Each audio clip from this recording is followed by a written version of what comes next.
좋은 운이 들어오는 가정, 어떤 가정일까요? 그럼 나쁜 운이 들어오는 가정, 어떤 가정일까요? 우리 학문에서는 분명히 말하고 있습니다. 세상의 모든 것은 첫걸음부터 시작한다고. 그 어떠한 것도 아주 사소한, 아주 작은 것부터 시작한다고 말이죠.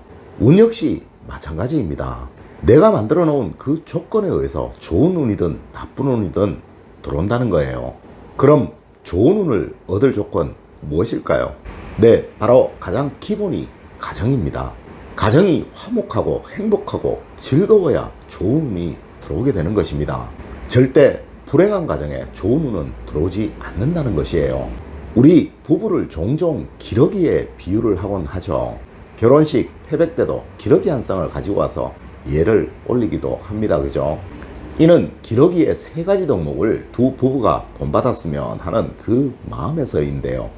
여러분 뭔지 잘 모르시죠? 알려드릴게요. 첫째, 기러기는요, 수명이 보통 20년 전후라고 하는데요, 짝을 잃게 되면요, 절대 새로운 짝을 찾지 않고 혼자 지낸다고 합니다. 즉 사랑의 약속을 영원히 지킨다는 의미이죠. 둘째, 기러기는 날아갈 때도 반드시 질서를 지키면서 날아간다고 하는데요, 맨 앞에 선 기러기는 모든 바람을 다 이겨내야 하기에요. 다른 기러기들보다 수십 배의 그 어려움을 견디고 참아야 된다고 합니다. 이는 가장의 역할이 너무도 힘들지만 반드시 지켜내겠다는 그 의지이기도 한 거고요. 마지막으로 이 기러기는 질서를 지키고 서로 아끼며 위하면서 날아간다고 합니다. 이는 가정에 어떠한 어려움이 오더라도 꼭 지키고 서로를 위하면서 살아가겠다는 그 다짐이기도 한 것이라는 거죠. 하지만 현재 이 기러기보다 못한 사람들 너무 많죠. 서로 영원히 사랑하겠노라 그렇게 맹세를 하고 출발을 했지만요, 외도를 하는 그런 부부 너무 많다고도 하고요, 가장의 역할 너무 힘들다고 해서 내팽개치는 그런 남성들 참 많다고도 하고요, 삶이 조금 어렵고 힘들다고 서로 살 길 찾겠다고 이혼하는 그런 부부들 너무도 많다는 거예요. 참 기러기보다도 못한 인간인 듯 합니다.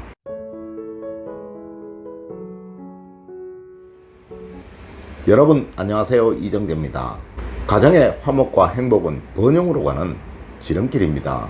또한 가정은 혼자가 아닌 공동체이기에 서로의 협력과 노력, 희생이라는 것이 꼭 필요한 것이고 자신의 역할에 대한 인식 반드시 필요한 것이기도 하다는 겁니다.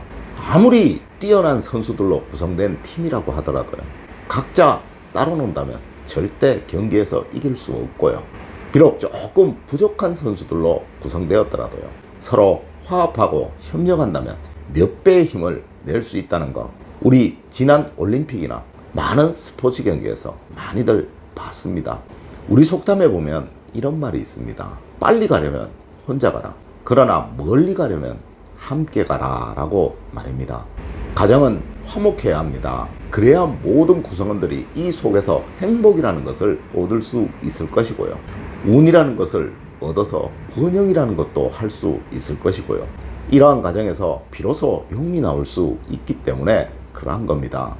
용이 나올 수 있는 가정, 운을 얻을 수 있는 가정, 반드시 있어야 하는 것이 무엇인지, 절대 있어서는 안 되는 것이 무엇인지 이제 알려드리도록 하겠습니다. 첫 번째, 가정에는 질서가 있어야 합니다. 아버지는 그냥 아버지이고 어머니는 그냥 어머니입니다. 능력 있는 아버지 물론 좋겠죠. 하지만 경제적인 부라는 것은 화목에 의해 충분히 만들어질 수 있는 것임을 우리 학문에서는 분명히 말하고 있다라는 거예요. 하지만 서로 간에 질서가 없다면 이 화목이라는 것은 만들어질 수 없을 것이고요, 또 절대 부유함이라는 것은 이루어낼 수 없는 것입니다. 간혹 질서 없이 부가 만들어질 수 있다라고 생각하시는 분들이 있으신 듯한데요, 세상의 어느 단체도 각자의 역할, 각자의 지위가 보장되지 않고 번영하는 그런 단체는 없다라는 거예요. 두 번째, 가정에는 정이 있어야 합니다. 물론 내 자식 귀하지 않은 그런 부모 어디에 있겠습니까? 하지만 내 부모 귀하지 않은 그런 자식 참 많다라는 겁니다. 현재 국내 노인 빈곤율, 노인의 외로움이 OECD 국가 중에서 우리나라가 최고라고 하죠. 이는 서로 간에 충분히 정이 없기 때문에 만들어지는 일이라는 거예요. 부모가 잘못 가르쳤으니 자식이 이렇게 하는 것이고요. 부모가 돈보다도 가족이 우선이라는 것을 어린 시절부터 교육해주지 못했기 때문에 생기는 현상이라는 것입니다. 자신이 물질 만능에 젖은 사고를 하면서 자식들에게는 그렇게 살아서는 안 된다라고 아무리 강요를 한들 그 자식이 듣겠습니까? 정을 주세요. 정이 우선입니다. 여러분들이 주시는 이 정 하나하나가 자식들에게는 감동으로 새겨질 것입니다. 세 번째로, 가정에는 희생이라는 것이 있어야 합니다. 남편은 아내를 위해, 아내는 남편을 위해 늘 무엇인가를 하려고 생각을 하세요. 이는 이 가정이 탄탄한 기반을 만드는 첫걸음입니다. 기러기의 리더는 수만 킬로의 비행 중이에요. 다른 기러기들보다 수십 배의 바람의 저항을 받지만요, 이를 견뎌낸다고 했죠. 이래야 정이 생기는 것이고요. 이를 본 자식들은 또 자신의 남편을 위해, 자신의 아내를 위해 이렇게 하게 되는 것입니다. 또 이러한 것을 본 새로 들어온 사위나 며느리들도 자기 아내, 자기 남편의 그 행동들이 어른들로부터 만들어진 것임을 알게 될 것이고요. 이로 인해 어른을 존경하고 존중하는 마음을 갖게 되는 것입니다. 꼭 명심하세요. 내가 10개를 주면 상대는 1개의 감동을 얻습니다. 하지만 이것들이 쌓여서 가정에 번영을 가져온다는 것을 아닙니다. 네 번째, 가정에는 믿음이 있어야 합니다. 세상의 모든 갈등은 불신에서부터 시작한다고 합니다. 물론 믿을 수 있는 행동을 하는 것이 우선이겠죠. 내 남편이 어디에 있든 내 아내가 무엇을 하든 서로 믿을 수 있는 사람이 되어야 합니다. 현재 우리나라 이혼율 너무 높다고 하죠. 이는 서로 간에 믿음이 깨어졌기에 서로를 믿을 수 없기 때문에 생기는 일이라는 거예요. 절대 아내에게, 절대 남편에게 거짓말하지 마세요. 무엇이든 솔직하게 말하시고 늘 의논하세요. 항상 대화를 많이 하시는 그런 가정이 되시는 것, 이것이 서로에게 믿음을 심어주는 최고의 방법임을 잊지 마세요. 다섯 번째, 가정에는 책임이 있어야 합니다. 남편은 남편의 역할이 있고 아내는 아내의 역할이라는 것이 있습니다. 자기의 역할에 최선을 다하세요. 내가 최선을 다하면 배우자 역시 그렇게 할 것입니다. 이 책임감이라는 것은 우리 인간이 하는 모든 사회생활, 모든 곳에서 가장 기본이 되는 것이라는 거 꼭 명심하세요. 그럼 절대 있어서 안 되는 것은 무엇일까요? 첫 번째, 가정에서는 절대 폭력이 있어서는 안 됩니다. 이 폭력이라는 것은 언어적인 것, 물리적인 것, 감정적인 것 모두 해당되는 겁니다. 이것은 어떤 것이든 가정에서는 절대로 있어서는 안 되는 거예요. 나를 보고 자기의 평생을 맡기려고 온 아내입니다. 나를 믿고 성장하고 있는 나의 자식들입니다. 한마디의 말이라도 사랑이 없는 말을 해서는 안 된다는 거예요. 내가 아내에게, 자식들에게 한 그 행동들을 내 자식 역시 그 아내, 그 자식들에게 할 것이기 때문에 그런 겁니다. 모든 말 속에, 행동 속에, 감정 속에 사랑을 담으셔서 말하시고 행동하세요. 두 번째로, 가정에서는 절대 비교가 있어서는 안 됩니다. 조금 못해도 내 남편이고요, 조금 못나도 내 아내입니다. 원래 남의 떡이 더 커 보이는 법이라고 우리 조상님들 말씀하셨죠. 이 비교라는 것은 상대의 자존감을 없애버리는 최악의 행동입니다. 내 남편이 자존감이 없어져서 돈 못 벌어오면 그 손에 결국 여러분들의 것입니다. 내 아내 자존감이 없어서 늘 기죽어 산다면 그 손해 역시 여러분들 것입니다. 이거 역시 말할 수 없는 폭력이라는 점 꼭 명심하세요.